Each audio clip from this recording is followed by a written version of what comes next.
오늘 이 서류에 사인 안 하시면 내일 기사가 납니다. 황혼 로맨스 치과 원장 딸의 반대. 협박이 시작되고 수연의 팔을 거칠게 잡는 남자.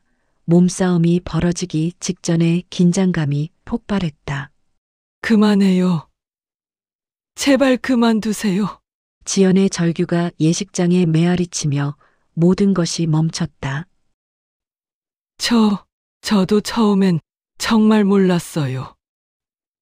하지만 알았을 때는 이미 발을 빼기 어려웠어요. 태수의 가슴이 철렁 내려앉으며 평생 믿어왔던 모든 것이 한순간에 무너져 내렸다. 여러분, 안녕하세요. 오늘 들려드릴 이야기는 정말 가슴이 아픈 실화를 바탕으로 한 이야기입니다.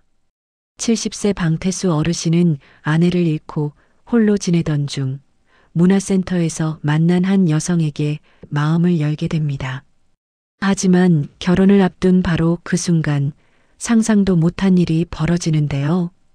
과연 태수 어르신은 이 위기를 어떻게 극복할까요? 요즘 너무나 많은 어르신들이 겪고 계신 황혼 사기의 실상을 적나라하게 보여주는 이 이야기. 끝까지 들으시면 정말 많은 것을 느끼실 겁니다. 무료 버튼인 구독과 좋아요는 더 많은 분들에게 이런 소중한 이야기를 전하는 힘이 됩니다. 그럼 지금부터 시작해 보겠습니다. 방태수 어르신은 새벽 6시에 눈을 떴습니다. 시계 알람이 울리기도 전에 몸이 저절로 일어나는 건 오랜 공무원 생활의 습관이었죠. 은퇴한 지 20해가 지났지만 아직도 그 리듬은 몸속 깊이 남아 있었습니다. 침실에서 나와 거실로 향하는 발걸음이 조용했습니다. 아내 영희가 세상을 떠난 지도 벌써 3년. 그래도 습관처럼 발소리를 죽이며 걸었죠. 거실 한쪽 벽면에는 오래된 장식장이 서 있었습니다. 장식장 위쪽에는 아내의 유골함이 자리하고 있고 그 뒤편으로는 7, 80년대 카세트 테이프들이 줄지어 늘어서 있었습니다. 오늘도 약수터부터 시작해볼까? 태수는 빈 페트병 몇 개를 들고 집을 나섰습니다. 아파트 단지를 벗어나 동네 뒷산 초입에 있는 약수터까지는 걸어서 10분 거리였죠. 등산 모자를 눌러 쓰고 천천히 오르막길을 오르는 동안 봄비가 그친 아침 공기가 폐 속 깊숙이 스며들었습니다. 약수터에 도착해서 차가운 물줄기 아래 병을 가져다 대는 순간 태수의 주름진 눈가가 환해졌습니다. 이 맛에 새벽을 나와야지. 물소리와 새소리가 어우러지는 가운데 태수는 잠시 그 자리에 서서 깊게 숨을 들이쉬었습니다. 도시의 소음이 완전히 차단된 이 시간, 이 공간에서만큼은 마음이 편안해졌거든요. 집으로 돌아가는 길에는 몇 명의 잃은 등산객들과 인사를 나눴습니다. 모두 비슷한 연배의 어르신들이었죠. 집에 돌아와 아침을 간단히 해결한 뒤 태수는 장식장 앞에 섰습니다. 테이프 하나를 골라 데크에 넣었습니다. 유재하의 목소리가 흘러나오자 옛 약속들이 소리 없이 일어나는 것만 같았습니다. 아내와 함께 들었던 그 노래들, 젊은 시절의 추억들이 음악과 함께 되살아났죠. 오전 9시쯤 딸 방수연에게서 전화가 왔습니다. 강남에서 치과를 운영하는 47살의 수연은 매일 아침 아버지 안부를 확인하는 게 일과였습니다. 아버지, 오늘도 약수터 다녀오셨어요? 그럼 벌써 다녀왔지. 물맛이 예술이야. 그건 좋은데요, 아버지. 요즘 문화센터 다니시면서 새로 사귀는 분들 있다고 하셨잖아요. 너무 쉽게 믿지는 마세요. 요즘 황혼 사기 정말 많다고 뉴스에서 그러던데요. 태수는 웃어 넘겼습니다. 내가 평생 서류만 만진 사람인데 그런 호구가 되겠냐? 걱정 마라. 수연은 여전히 걱정스러운 목소리였습니다. 아무리 그래도 조심하세요. 외로움을 악용하는 사람들이 정말 많으니까요. 전화를 끊고 나서 태수는 잠시 창밖을 바라봤습니다. 딸의 걱정이 이해가 안 되는 건 아니었죠. 하지만 집에서만 지내기엔 하루가 너무 길었습니다. 점심을 먹고 나서 태수는 구청 문화센터로 향했습니다. 오후에 열리는 시 낭송반이 요즘 그의 가장 큰 즐거움이었거든요. 문화센터에 도착해서 강의실 문을 열고 들어서는 순간 익숙한 얼굴들이 반겨주었습니다. 어머, 방 선생님 오셨네요. 안녕하세요. 오늘도 좋은 시 준비해 오셨나요? 그 중에서도 특히 눈에 띄는 사람이 있었습니다. 이지연. 61살의 지연은 발음이 정확하고 자세가 곧았습니다. 수세미 뜨개질도 능숙하고 통기타 반주도 잘했죠. 무엇보다 태수가 읽는 시에서 표현하고 싶었던 감정을 먼저 알아봐주는 눈을 가지고 있었습니다. 태수 씨, 오늘 읽으신 시도 좋았어요. 특히 마지막 행에서 목소리가 떨리는 게 느껴졌거든요. 과장이라고 불러도 되는데 이제 그런 호칭은 그만두고 싶어서요. 그냥 태수라고 불러주세요. 그럼 저도 지연이라고 불러주세요. 수업이 끝나고 나서 몇 명이 함께 을지로 노포로 향했습니다. 좁은 가게 안에서 잔치국수 한 그릇을 나눠 먹으며 이런저런 이야기를 나누는 시간이 참 좋았습니다. 특히 지연과는 대화가 잘 통했죠. 태수 씨는 공무원 하시기 전에 뭘 하고 싶으셨어요? 글쎄요, 젊을 때는 시인이 되고 싶었던 적도 있었는데 현실은 그렇게 호락호락하지 않더라고요. 아직 늦지 않았어요. 지금 시 낭송반에서 하시는 것도 시와 함께하는 거잖아요. 그런 대화를 나누며 청계천을 따라 천천히 걸었습니다. 겹겹이 쌓인 삶의 이야기들을 조금씩 풀어놓는 시간이었죠.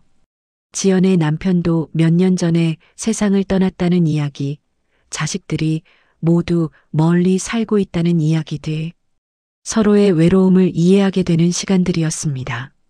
일상은 오래된 국수처럼 단출하고 따뜻했습니다. 새벽 약수터, 오후 문화센터, 저녁에 산책. 그 사이사이에 지연과의 만남이 자연스럽게 스며들었죠. 별다른 약속 없이도 서로를 찾게 되는 그런 편안한 관계였습니다. 그렇게 두 달여가 흘렀습니다. 태수와 지연의 만남은 이제 문화센터 사람들 사이에서도 자연스러운 풍경이 되었죠.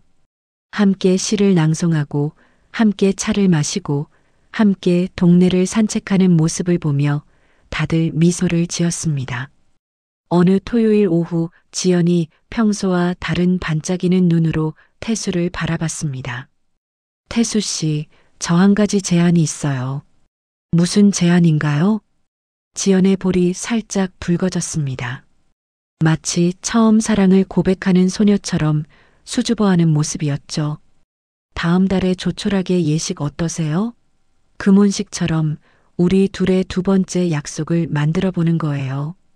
그 말이 태수의 가슴을 설렘으로 가득 채웠습니다. 아내를 보내고 나서 이런 감정을 느낄 줄은 몰랐거든요. 혼자서 보내는 저녁들이 외롭긴 했지만 새로운 사랑을 시작한다는 건 생각해 본 적이 없었으니까요. 지연 씨, 정말 그런 마음이시라면. 태수가 대답을 이어가려는 순간 현관에서 초인종 소리가 울렸습니다. 이상했습니다. 토요일 오후에 찾아올 사람이 없었거든요. 딸 수연은 주말에는 골프를 치러 간다고 했고 택배가 올 것도 없었습니다. 태수가 현관문을 열자 검은 정장을 단정하게 차려입은 낯선 남자가 서 있었습니다. 나이는 40대 중반쯤 되어 보였고 차가운 미소를 띠고 있었죠. 안녕하세요. 공증인 사무소에서 나왔습니다. 공증인이요? 태수가 당황하는 사이 지연이 뒤에서 다가왔습니다. 그런데 지연의 표정도 어딘가 어색했습니다. 마치 예상치 못한 상황에 놓인 것처럼 손을 모으며 말했죠. 요즘은 혼인신고 전에 서로 재산 정리 문서로 오해를 막는다고 하더라고요. 우리도 깔끔하게 처리하면 좋을 것 같아서요. 태수의 머릿속에서 오랜 공무원 시절의 경보음이 울렸습니다. 공증인이 집으로 직접 찾아오는 일이 있나?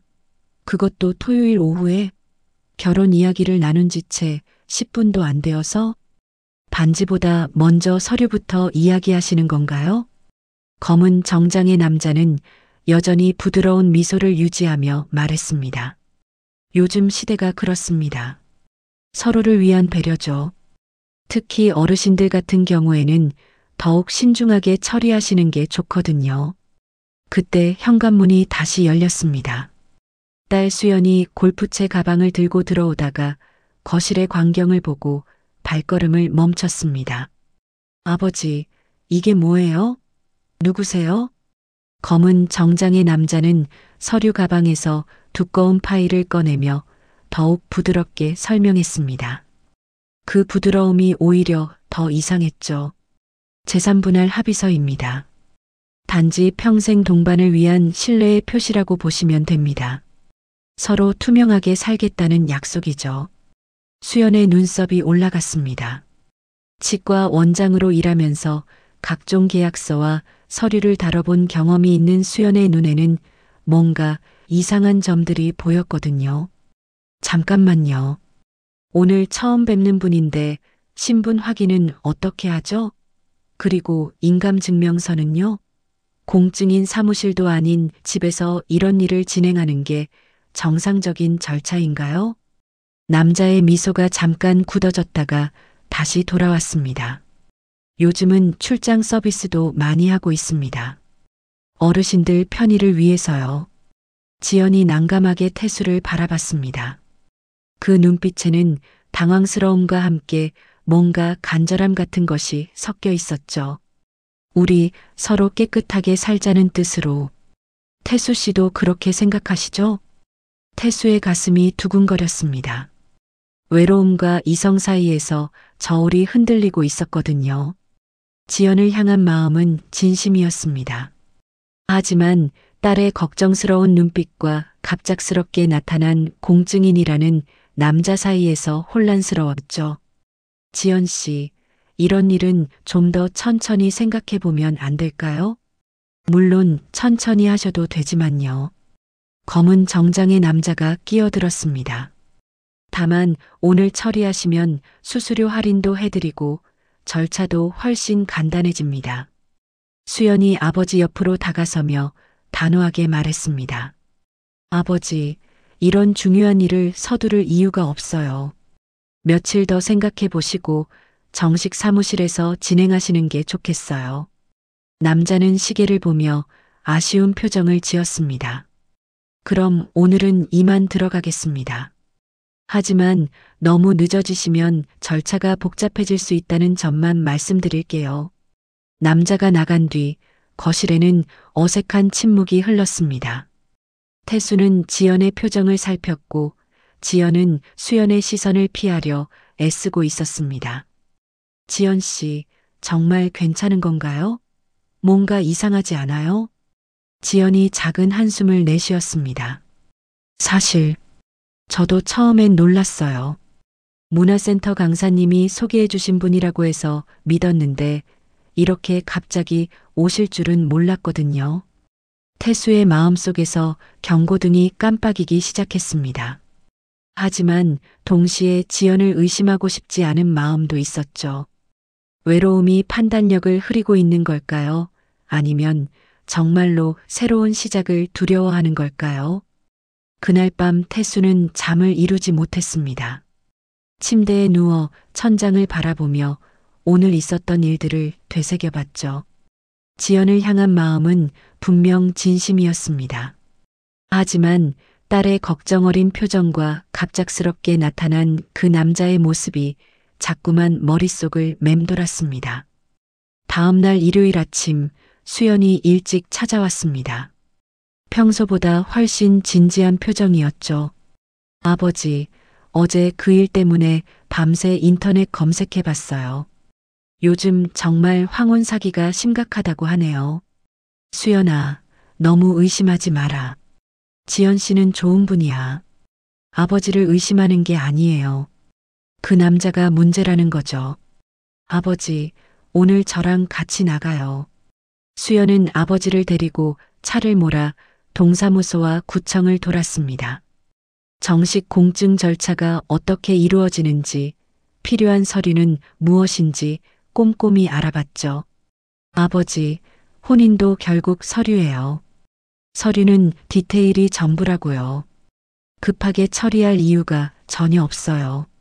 전직 공무원으로서의 자존심이 슬쩍 고개를 들었지만 태수는 딸의 꼼꼼함을 말리지 않았습니다. 오히려 자신이 놓쳤던 부분들을 딸이 짚어주는 것 같았거든요. 그런데 아버지, 그 지연 씨는 정말 어떤 분이세요? 혹시 재산 규모 같은 걸 물어본 적 있나요? 그런 이야기는 한 번도 안 했어. 서로 외로움을 달래주는 정도였지. 월요일이 되자 문화센터에서는 소문이 돌기 시작했습니다. 시 낭송반 사람들 사이에서 수군거리는 소리가 들렸죠. 요즘 황혼 맞선 업체가 정말 성행한다면서요? 브로커들이 공증이란 말 붙여서 서류를 먼저 받아간다더라고요. 피해자들이 늘고 있다고 뉴스에서 봤어요. 태수의 뒷목이 서늘해졌습니다. 그가 지연을 향한 마음을 떠올릴 때마다 누군가 뒤에서 카메라로 줌을 당기는 듯한 불쾌한 느낌이 들었거든요. 혹시 자신도 모르는 사이에 누군가의 계획에 휘말린 건 아닐까 하는 의심이 생겼습니다. 수업이 끝나고 지연이 먼저 다가왔습니다. 평소보다 조심스러운 표정이었죠. 태수 씨, 어제는 정말 미안했어요. 너무 서둘렀나 봐요. 아니에요, 지연 씨. 다만, 저도 사실 당황스러웠어요. 그분이 문화센터 강사님이 소개해 주신 절차 도와주는 분이라고 해서 믿었는데, 이렇게 갑작스럽게 오실 줄은 몰랐거든요. 태수가 의문을 표했습니다. 강사님이 소개해 주셨다고요? 네, 김 강사님이요. 제가 이혼도 겪고 나서 혼자 살기가 막막하다고 했더니 요즘은 이런 절차들이 있다고 알려주시더라고요. 문제없이 깔끔하게 하자고. 지연의 목소리는 진심처럼 흔들리고 있었습니다. 태수는 믿고 싶었습니다. 믿는 일은 그에게 오래된 습관이기도 했거든요. 평생 사람들의 서류를 검토하고 도장을 찍어주는 일을 해왔지만 기본적으로는 사람을 믿는 편이었습니다. 그럼 강사님께 다시 한번 확인해 보시는 게 어떨까요? 좋아요.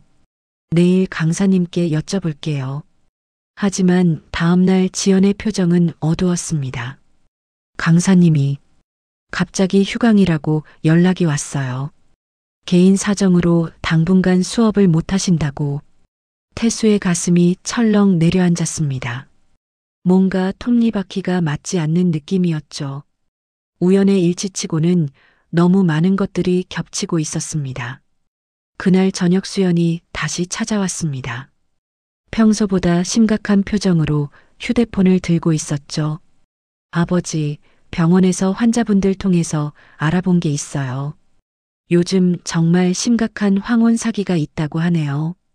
수연은 휴대폰 화면을 아버지에게 보여줬습니다. 피해자 카페에 올라온 글들이었죠. 이런 식으로 접근한다고 해요. 문화센터나 복지관에서 먼저 접근해서 신뢰관계를 쌓고 그 다음에 결혼 이야기를 꺼내면서 재산 정리 명목으로 서류에 사인을 받는다고. 태수는 화면의 글들을 하나하나 읽어 내려갔습니다. 피해 사례들이 너무나 비슷했습니다. 문화센터에서 만난 이성, 갑작스러운 결혼 제안, 공증인이라고 주장하는 사람의 등장, 그리고 사라진 재산. 하지만 지연 씨는 다를 거야. 피해자일 수도 있잖아. 그럴 수도 있어요. 하지만 아버지, 일단은 조심하셔야 해요. 확실해질 때까지.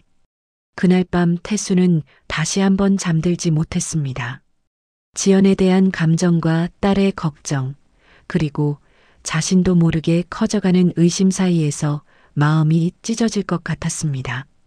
창밖으로 보이는 가로등 불빛을 바라보며 태수는 자신의 외로움이 판단력을 흐리고 있는 건 아닌지 스스로에게 물어봤습니다. 아내의 유골함 앞에서 오랫동안 서 있었습니다. 오래된 카세트 테이프들이 줄지어 서 있는 모습을 보며 태수는 조용히 중얼거렸습니다. 영희야, 내가 어떻게 해야 할까?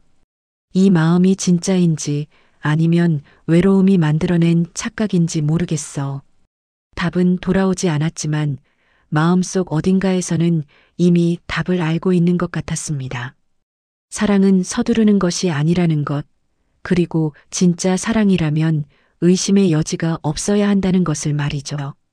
일주일이 지나고 지연이 태수에게 다시 연락을 했습니다. 목소리에는 평소와 다른 절박함이 섞여 있었죠. 태수 씨, 혹시 오늘 시간 되세요? 꼭 만나서 드릴 말씀이 있어요. 무슨 일인가요? 목소리가 좀 이상한데. 전화로는 말씀드리기 어려워요. 잠깐만 만나요. 태수는 을지로 노포에서 지연을 만났습니다. 평소 밝던 지연의 표정이 많이 어두워져 있었습니다. 손도 미세하게 떨리고 있었죠. 태수 씨, 제가 큰 실수를 한 것 같아요. 무슨 말씀이세요? 지연이 작은 목소리로 털어놓기 시작했습니다. 그 공증인이라는 분이 다시 연락을 했어요. 예식장을 미리 예약해놨다면서 리허설을 하자고 하더라고요. 그런데 지연의 목소리가 더욱 작아졌습니다. 계약금을 이미 냈다고 하면서 취소하려면 위약금을 물어야 한다고 하더라고요.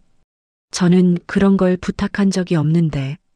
태수의 표정이 굳어졌습니다. 얼마나 되는 금액인데요? 200만 원이라고 해요. 그런데 더 큰 문제는 제가 그 돈이 없어요.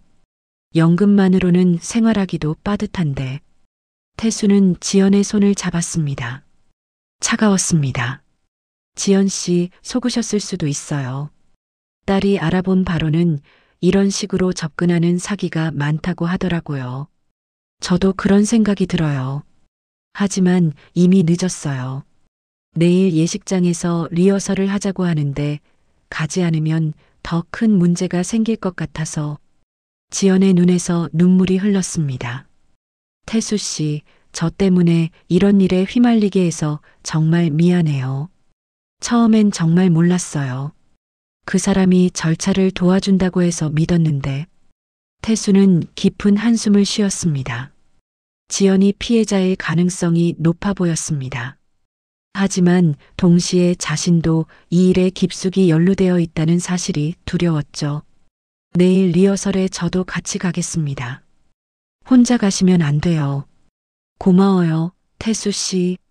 하지만 당신까지 이런 일에. 이미 제 일이기도 해요. 함께 가서 정확히 파악해 봅시다.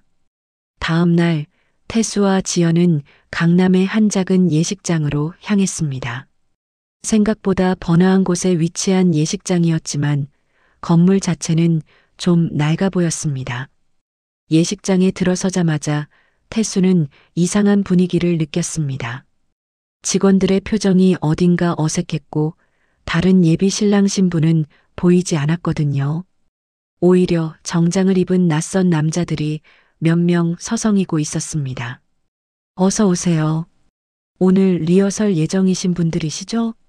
예식장 직원이라고 소개한 여자가 다가왔지만 태수의 눈에는 뭔가 부자연스러워 보였습니다. 리허설은 간단하게 진행하고 오늘 최종 계약서만 작성하시면 됩니다. 그때 저번에 봤던 검은 정장의 남자가 나타났습니다. 이번에는 더 많은 서류를 들고 있었죠. 어르신들, 오늘은 정말 마지막 절차입니다. 간단하게 서명만 하시면 모든 게 끝나요. 태수가 서류를 살펴보려 하자 남자가 재빨리 서류를 가렸습니다. 시간이 촉박해서요. 다른 예약 손님들도 기다리고 있거든요. 바로 그때 예식장 한쪽에서 허리를 굽힌 다른 사내가 지연에게 다가와 낮게 속삭였습니다. 서류는 오늘 반드시 마무리하셔야 합니다. 내일은 곤란해요. 태수의 직감이 경보를 울렸습니다. 이들의 행동이 너무 급하고 부자연스러웠거든요. 게다가 예식장이라고 하기엔 분위기가 이상했습니다. 잠깐만요. 서류를 좀 더 자세히 보고 싶은데. 어르신, 표준 계약서입니다. 다른 분들도 다 똑같이 하시는 거예요. 그때 예식장 입구 쪽에서 수연이 나타났습니다. 태수가 어디 가는지 몰래 따라온 것이었죠. 수연은 예식장 안의 분위기를 한눈에 파악하고는 휴대폰으로 누군가에게 연락을 취했습니다. 아버지, 여기서 나가세요. 지금 당장. 검은 정장의 남자가 수연을 보더니 표정이 급변했습니다. 따님은 오늘 참석 예정이 없었는데요. 제 아버지 일인데 제가 왜 참석하면 안 되죠? 긴장감이 예식장 안에 팽팽하게 흘렀습니다. 태수는 이제 확신했습니다. 이것은 정상적인 예식 준비가 아니었습니다. 지연 씨, 우리 일단 나가서 다시 생각해 봅시다. 안 됩니다. 남자가 큰 소리를 쳤습니다. 오늘 계약 완료하지 않으면 지금까지의 모든 비용을 물어내셔야 합니다. 지연이 무서워하며 태수의 팔을 잡았습니다. 태수 씨, 어떡하죠? 정말 돈을 물어내야 하는 건가요? 수연이 단호하게 말했습니다. 그런 계약은 무효예요. 아버지, 지금 당장 나가세요. 예식장 안의 분위기가 험악해지기 시작했습니다. 정장을 입은 남자들이 출입구 쪽으로 이동하는 것이 보였습니다. 태수는 이제 정말로 위험한 상황에 처해 있다는 것을 깨달았습니다. 지연 씨, 함께 나갑시다. 지금 당장. 하지만 지연은 두려움에 떨며 망설이고 있었습니다. 과연 이들이 무사히 그 자리를 빠져나갈 수 있을까요? 예식장의 분위기가 급격히 험악해졌습니다. 정장을 입은 남자들이 출입구를 막기 시작했고 태수는 이제 정말로 위험한 상황에 처해 있다는 것을 온몸으로 느꼈습니다. 어르신들, 잠깐만요. 이렇게 나가시면 정말 곤란합니다. 검은 정장의 남자가 태수 앞을 가로막았습니다. 그의 목소리는 여전히 정중했지만 눈빛은 차갑게 변해 있었죠. 계약금도 받았고 예식장 예약도 되어 있는 상황에서 일방적으로 취소하시면 법적 문제가 될 수 있습니다. 수연이 휴대폰을 들고 있는 손이 떨렸습니다. 법적 문제라고요? 그럼 정식 계약서부터 보여주세요. 그리고 예식장 사업자 등록증도요. 남자의 표정이 일순간 굳어졌습니다. 따님이 너무 예민하게 반응하시는 것 같은데요. 이런 일은 신뢰가 바탕이 되어야 합니다. 태수는 오랜 공무원 생활에서 터득한 직감으로 상황을 파악하고 있었습니다. 이들의 행동 패턴, 말투, 그리고 무엇보다 서류를 제대로 보여주지 않으려는 태도가 모든 것을 말해주고 있었거든요. 실례 말씀하시니까 말인데 공증인 자격증부터 보여주시죠. 어르신, 그런 건 사무실에 있습니다. 지금은 간단한 절차만. 바로 그때 예식장 측면 복도에서 또 다른 남자가 나타났습니다. 덩치가 컸고 표정이 험상궂었습니다. 그가 낮은 목소리로 태수에게 다가왔습니다. 어르신, 오늘 이 서류에 사인 안 하시면 내일 기사 납니다. 기사요? 황혼 로맨스, 치과 원장 딸의 반대. 제목 안 예쁘죠? 동네 사람들이 다 알게 될 텐데. 태수의 손등에 핏줄이 붉어졌습니다. 이제 협박까지 시작한 것이었습니다. 이게 협박인가요? 남자의 눈은 얼음처럼 차가웠습니다. 협박이 아니라 현실이에요. 세상은 서리로 움직입니다. 어르신도 공무원 하셨으니까 아시잖아요. 수연이 아버지 앞으로 다가서려는 순간 뒤에 있던 또 다른 남자가 수연의 팔을 거칠게 잡아챘습니다. 따님은 좀 빠지시죠. 어른들끼리 이야기하는데. 수연의 치아가 딱 소리를 냈습니다. 손 놓으세요. 지금 당장. 몸싸움이 벌어지기 직전의 긴장감이 예식장을 가득 채웠습니다. 태수는 평생 이런 상황을 경험해 본 적이 없었습니다. 공무원 시절에도 민원인들과 말다툼은 있었지만 이렇게 노골적인 위협을 받은 적은 없었거든요. 바로 그때 지연이 뛰어왔습니다. 그만해요. 제발 그만두세요. 지연의 외침이 예식장에 메아리 쳤습니다. 그 순간 모든 사람들의 시선이 지연에게 집중되었죠. 저도 처음엔 정말 몰랐어요. 하지만 이렇게 되는 건 원하지 않았어요. 검은 정장의 남자가 지연을 노려봤습니다. 지연 씨, 지금 무슨 말씀을 하시는 거예요? 지연의 목소리가 떨렸습니다. 제가 실수했어요. 처음에는 정말 절차를 도와주는 분인 줄 알았는데. 태수가 지연을 바라봤습니다. 지연의 얼굴에는 두려움과 후회가 뒤섞여 있었습니다. 지연 씨, 정확히 무슨 일인가요? 강사님이 소개해 주신 분이 아니었어요. 그 사람이 먼저 제게 접근했어요. 문화센터에서 태수 씨를 보고 있다가 남자들의 표정이 급변했습니다. 지연이 진실을 말하기 시작한 것이었거든요. 처음에는 정말 친절하게 도와주겠다고 했어요. 혼자 사는 게 어렵다고 하니까 좋은 분 소개해 주겠다고 해서. 그런데 점점 이상해졌어요. 태수의 가슴이 철렁 내려앉았습니다. 지연도 피해자였던 것이었습니다. 계약금이라는 것도 제가 낸 게 아니에요. 그 사람들이 임의로 한 거예요. 그런데 제가 거절하면 태수 씨께 피해가 간다고 해서. 수연이 급히 휴대폰을 들었습니다. 지금 신고할게요. 그러자 덩치 큰 남자가 수연에게 다가갔습니다. 따님, 휴대폰 좀 내려놓으세요. 태수는 이제 모든 상황을 이해했습니다. 자신과 지연 모두 이들의 계획된 사기극에 휘말린 것이었습니다.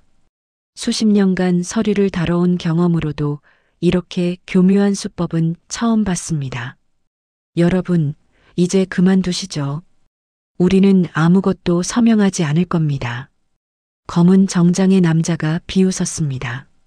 어르신, 이미 늦었어요. 지연 씨가 중간에서 연결고리 역할을 했거든요. 어르신 재산 규모도 다 파악했고요.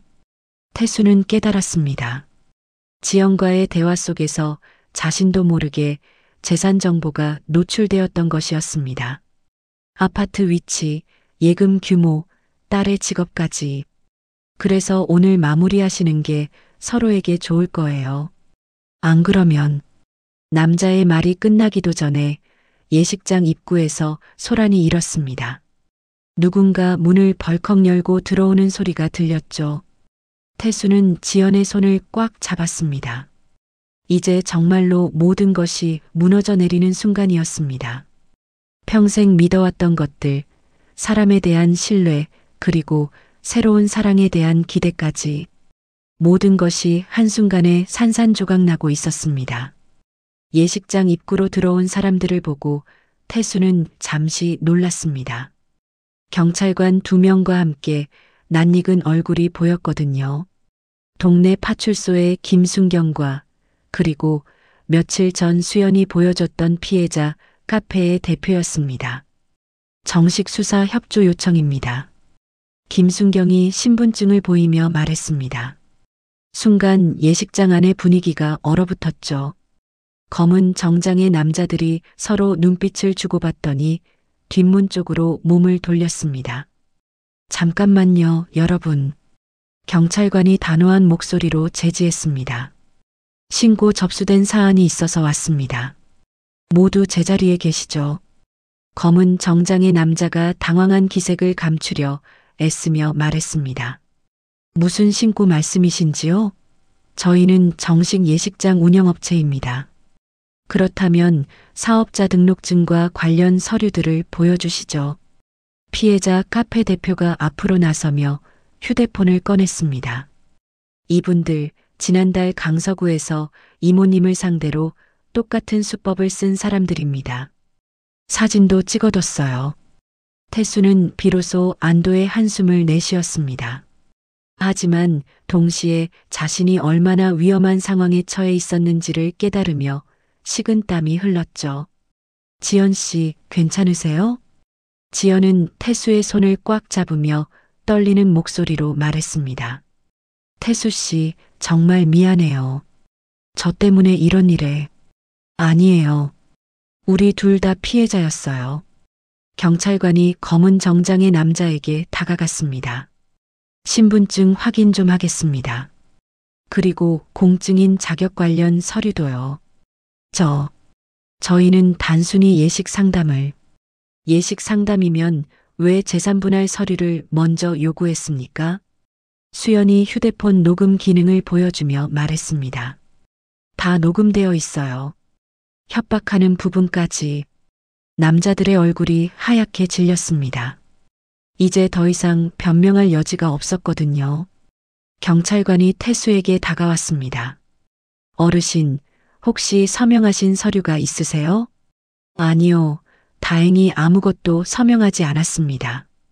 그럼 금전적 피해는 없으시겠네요. 하지만 정신적 피해는 상당하셨을 것 같은데. 태수는 고개를 끄덕였습니다. 정말 아찔한 순간이었습니다. 만약 딸이 미행하지 않았다면, 만약 피해자 카페에서 신고하지 않았다면 어떻게 되었을지 상상만 해도 끔찍했죠. 지연이 경찰관에게 다가갔습니다. 저도 증언하고 싶어요. 이 사람들이 어떻게 접근했는지, 어떤 식으로 저를 이용했는지. 좋습니다. 자세한 진술은 파출소에서 받겠습니다. 검은 정장의 남자가 마지막 발악을 해봤습니다. 저희는 정당한 업무를 한 것뿐입니다. 오해가 있었다면. 피해자 카페 대표가 단호하게 말했습니다. 오해가 아니라 명백한 사기 시도입니다. 이미 다른 피해 사례들과 수법이 동일해요. 결국 남자들은 경찰서로 연행되었습니다. 예식장이라고 했던 곳도 실제로는 임시로 빌린 공간이었다는 것이 밝혀졌죠. 파출소에서 진술을 마치고 나온 태수와 지연, 그리고 수연은 조용한 카페에 앉아 있었습니다. 모두 지친 기색이 역력했습니다. 아버지, 정말 무서웠어요. 만약 제가 따라가지 않았다면. 수연의 목소리가 떨렸습니다. 고마워, 수연아. 내가 아니었다면 정말 큰일 날 뻔했어.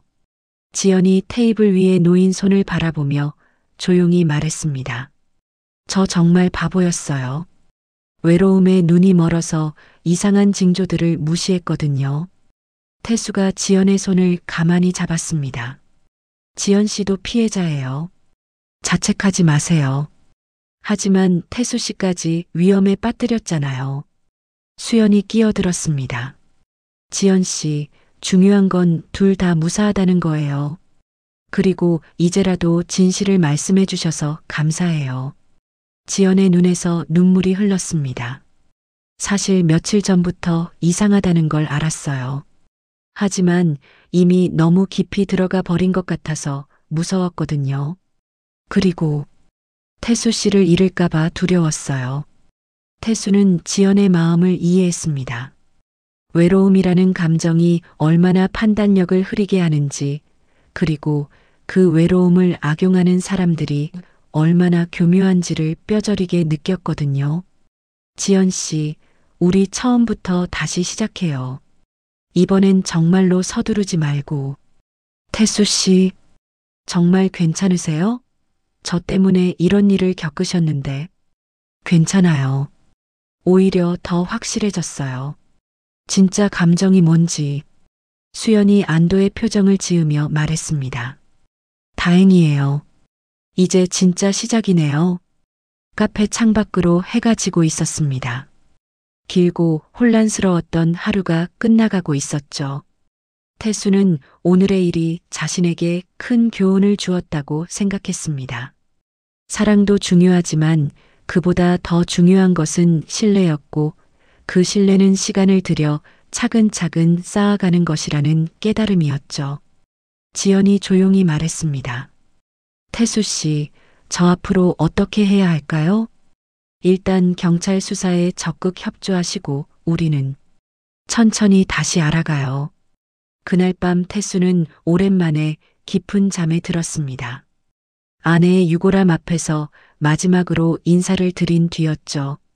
영희야, 나 큰일 날 뻔했어. 하지만 이제 알겠어. 진짜 사랑이 뭔지. 사기 사건이 해결되고 일주일이 지났습니다. 태수는 그동안 혼란스러웠던 마음을 정리하며 조용한 시간을 보냈습니다. 문화센터시 낭송반도 잠시 쉬고 지영과의 만남도 미뤄둔 상태였죠. 그날 저녁 태수는 을지로 노포 대신 오래된 구청 근처 포장마차에 혼자 섰습니다.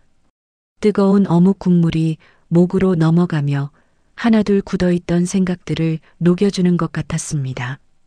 태수야, 너 평생 뭘 지켰지? 스스로에게 묻는 질문이었습니다. 도장 하나, 줄 하나, 사람 하나. 공무원 시절을 되돌아보니 그랬습니다. 정확한 서류, 공정한 업무 처리, 그리고 시민들에 대한 신뢰. 그것이 자신의 삶을 지탱해온 원칙이었죠. 다음 날 태수는 옛 동료이자 지금은 지역 금융기관에서 자문을 보고 있는 선배를 찾아갔습니다. 박 선배는 태수보다 3살 많은 73살이었지만 여전히 정정하고 명석했습니다. 태수야, 무슨 일로 찾아왔나?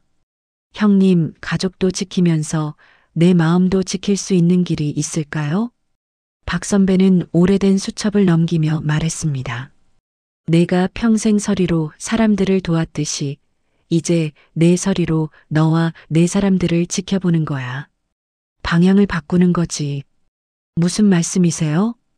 약속을 하되 당일치기로 모든 걸 넘기는 게 아니라 조건과 시간을 붙이는 거야. 나눠주되 현명하게 나누고 함께하되 신중하게 함께하는 방법 말이야. 선배의 말이 태수의 마음에 깊이 와 닿았습니다. 그동안 너무 성급했던 것 같았거든요. 외로움이라는 감정에 휩쓸려서 신중함을 잃었던 것이죠. 집으로 돌아온 태수는 서재에 앉아 오랫동안 생각에 잠겼습니다.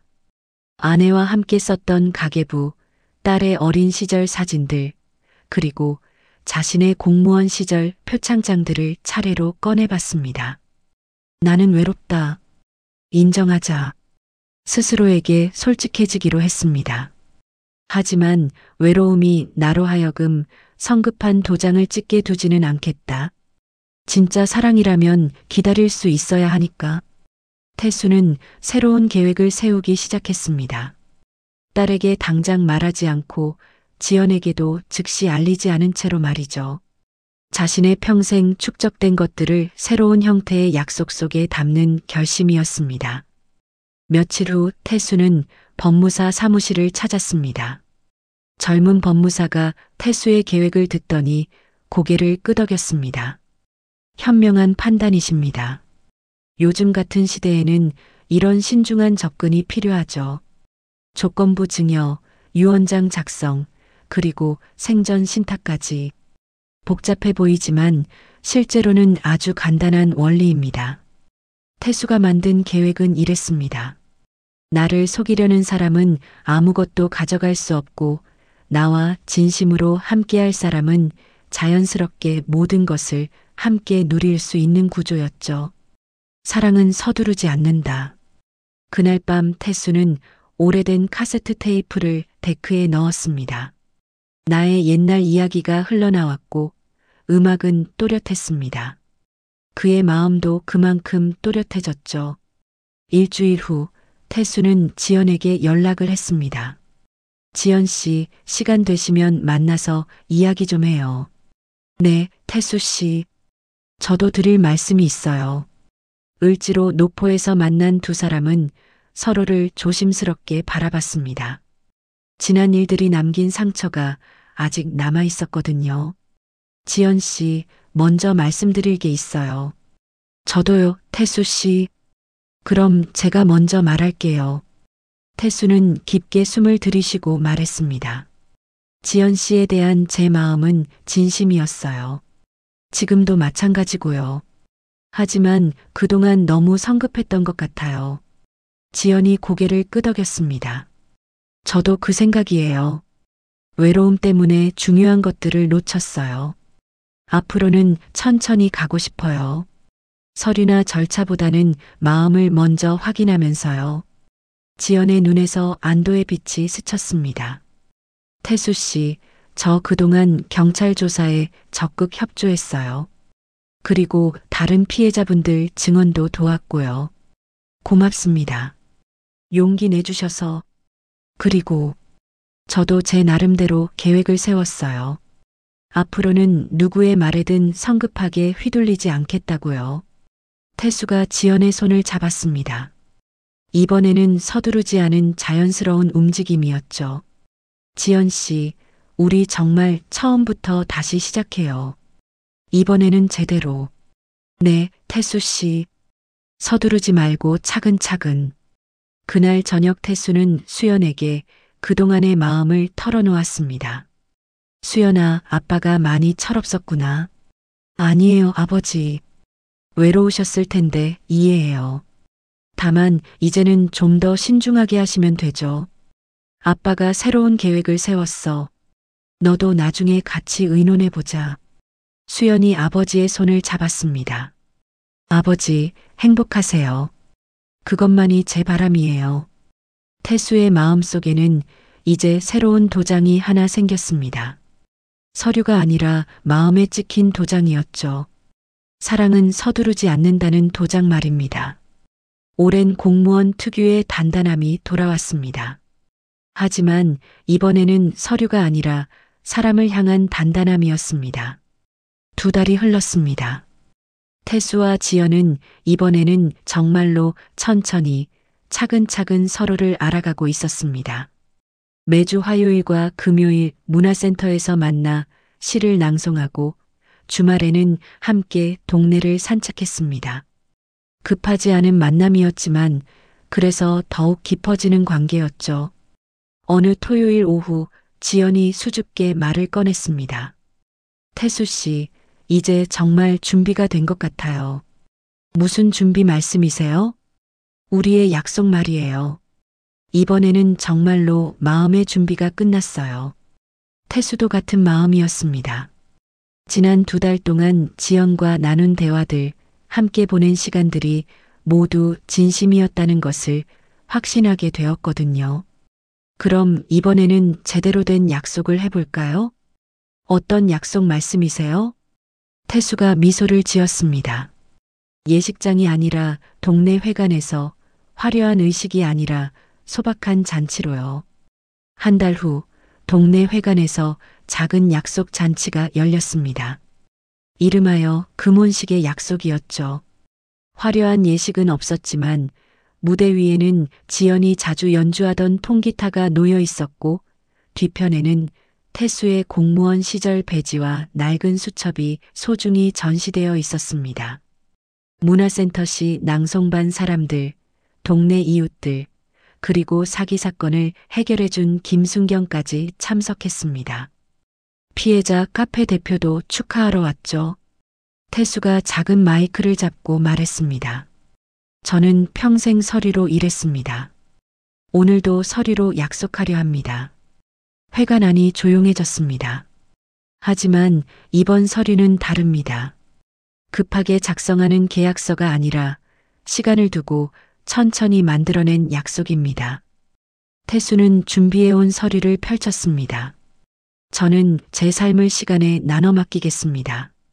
함께 사는 동안 우리는 서로를 돌볼 것이고 어느 한 사람이 먼저 떠난 뒤에는 남은 사람이 외롭지 않도록 배려할 것입니다.